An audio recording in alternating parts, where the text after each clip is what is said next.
فيديو النهاردة هنتكلم فيه عن كل حاجة تخص الأسبوع الأول من عمر الكتكوت الأبيض. هنتكلم عن درجة الحرارة، هنتكلم عن الفرشة، عن التهوية، عن العلف، عن الأدوية المهمة اللي احنا هنحتاجها ونحضن عليها طول الأسبوع الأول. هنتكلم عن كل حاجة تخص الأسبوع الأول، يعني الفيديو ده ملخص الأسبوع الأول من عمر الكتكوت الأبيض. خلينا نبدأ بخير الكلام ونصلي على رسول الله. صلوا معايا على رسول الله. اللهم صل وسلم وبارك على سيدنا محمد وعلى آله وصحبه وسلم. الفيديو اللي عدى اتكلمت فيه عن تفاصيل مهمة لأي حد بيفكر إن هو يبدأ مشروع تربية الفراخ البيضاء. أساسيات لازم نخلي بالنا منها، من أول تطهير المكان وتجهيزه لاستقبال الكتاكيت لحد يوم الاستقبال. تفاصيل مهمة جدا تخص أي حد بيفكر إن هو يبدأ المشروع ده من أول وجديد، لازم يخلوا باله منها عشان يتفادى مشاكل كتير، من أولها الأمراض اللي ممكن تحصل معاه من بداية استلام الكتكوت زي الإسهالات والبرد.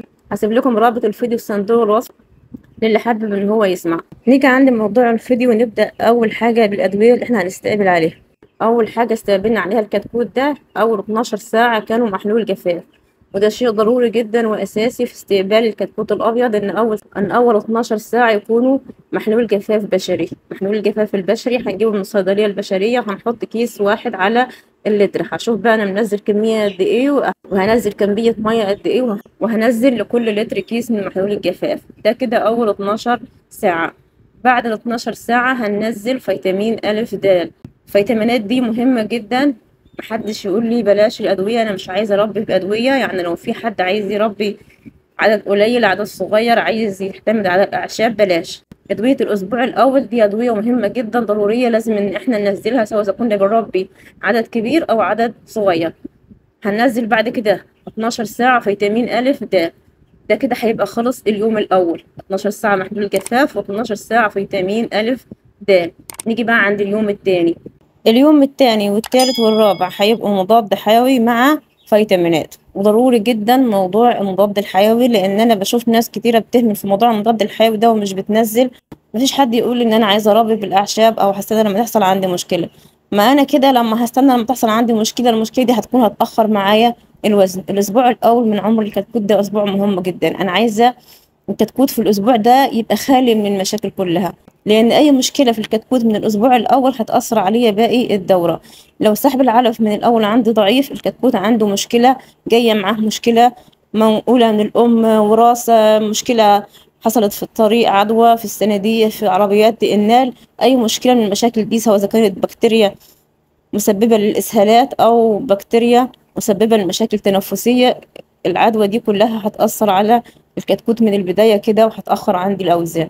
فلازم ضروري جدا إن أنا أستقبل على مضاد حيوي مع فيتامينات. طيب هنستقبل على إيه مضاد حيوي؟ زي مثلا البانفلور. هننزل أول 3 أيام بانفلور.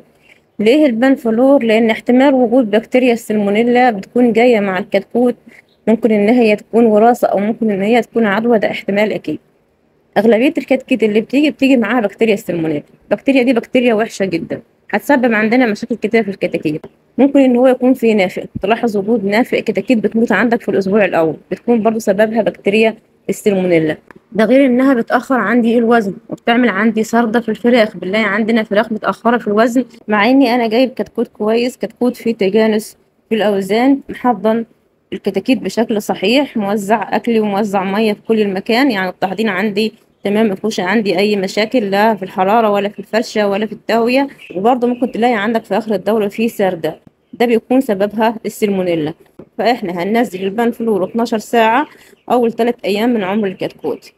هنغير المية يا جماعة كل 6 ساعات. لما أقول في أدوية بتنزل لمدة 12 ساعة، مش معنى كده إن أنا هحط المية قدام الفراخ 12 ساعة كاملين، لا، هما 6 ساعات بس، وبعدها هغير المية وهحط مية تانية جديدة، لأن مفعول الأدوية بعد 6 ساعات بينتهي.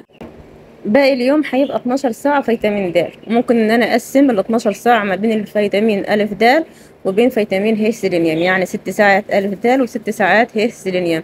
الكلام ده كده يا جماعة لمدة 3 أيام، يعني بالظبط كده على اليوم الرابع. اليوم الخامس بقى، أنا قلت قبل كده في فيديو إن أنا بحب أنزله مضاد سموم ومنشط كبد وغسيل كلى، هيبقى 12 ساعة مضاد سموم، 12 ساعة منشط كبد وغسيل كلى. اليوم السادس والسابع والثامن دول هيبقوا 3 أيام فيتامينات وأملاح معدنية. هننزل 8 ساعات أملاح معدنية، 8 ساعات به كافكولين. به كافكولين ده مهم عشان بناء العظام، عشان ما يحصلش عندي مشاكل قزاح ورخو ولين في العظام بعد الفراخ ما تكبر. هنزل 8 ساعات به كافكولين و8 ساعات فيتامين هي السيلينيوم. ده كده لمدة 3 أيام. زي ما انتوا عارفين الناس اللي هي متابعاني، أنا بنزل في اليوم السابع تركيبة أو تحصينة أورجانيك، وأنا قلت عليها في كذا فيديو قبل كده، عبارة عن بيض وزبادي، وبنزل برضه معاها الفيتامينات اللي هي ألف دال واللي هي سيلينيوم. اللي عايز مقادير التركيبة دي يرجع للفيديوهات القديمة، أي فيديو في اليوم السابع في مقادير التركيبة دي. أنا بنزلها 8 ساعات في اليوم السابع. هنكمل باقي الفيتامينات لحد اليوم الثامن. دي كده بخصوص الأدوية، إن بعض الناس بتقول أنا عايزة برنامج أدوية أمشي عليه. ده أول أسبوع، الأدوية اللي إحنا هنحتاجها أول أسبوع. نيجي بقى عند الحرارة، الاستقبال. أول يوم هنستقبل فيه الكتاكيت هيبقى على درجة حرارة 33. وقلت قبل كده إن إحنا هنكون مجهزين المكان ومشغلين فيه الدفايات قبل استلام الكتكوت ب6 ساعات على الأقل في فصل الصيف، و12 ساعة في فصل الشتاء. بعد 3 أيام هننزل الحرارة درجة كمان، يعني هنخليها 32. يعني في اليوم الرابع هخلي الحرارة 32. في اليوم الثامن هنزل درجة كمان هخليها 31. نيجي بقى عند التهوية. أفتح تهوية للفراخ من عمر كام. أول يوم بس اللي احنا مستلمين فيه الكتكوت مش هنفتح فيه أي تهوية خارجية للكتكوت، لكن هنبتدي إن احنا نفتح التهوية من تاني يوم. هفتح كده جزء صغير، وخلي بالي إن أنا الشباك أو الفتحة الصغيرة اللي أنا هفتحها للكتاكيت ما يكونش فيها هواء مباشر. لازم الهواء ما يبقاش يخبط في الكتكوت. ممكن في الوقت الحالي مثلا في فصل الصيف مفيش هواء شديد، انما ممكن مثلا في الشتاء يكون فيه هواء شديد. فاما ان انا اكون عندي الشبابيك زي ما انا عامله كده، الشبابيك عندي في المكان زي فتحه السبعه او زي حرف الفي، بخلي وش الشباك كده لفوق، بحيث ان الهواء اللي داخل هيخبط في الباب ده مش هيدخل كده مباشر على مكان تربية الفراخ. او لو انا مش عندي الشباك ده، انا عندي شبابيك مربية في مكان عادي، عندي شباك عادي، فانا هحط ستارة او بحيث ان الهواء اللي جايني من بره ما يخبطش عندي في الكتاكيت ويعمل لي عندي مشكلة.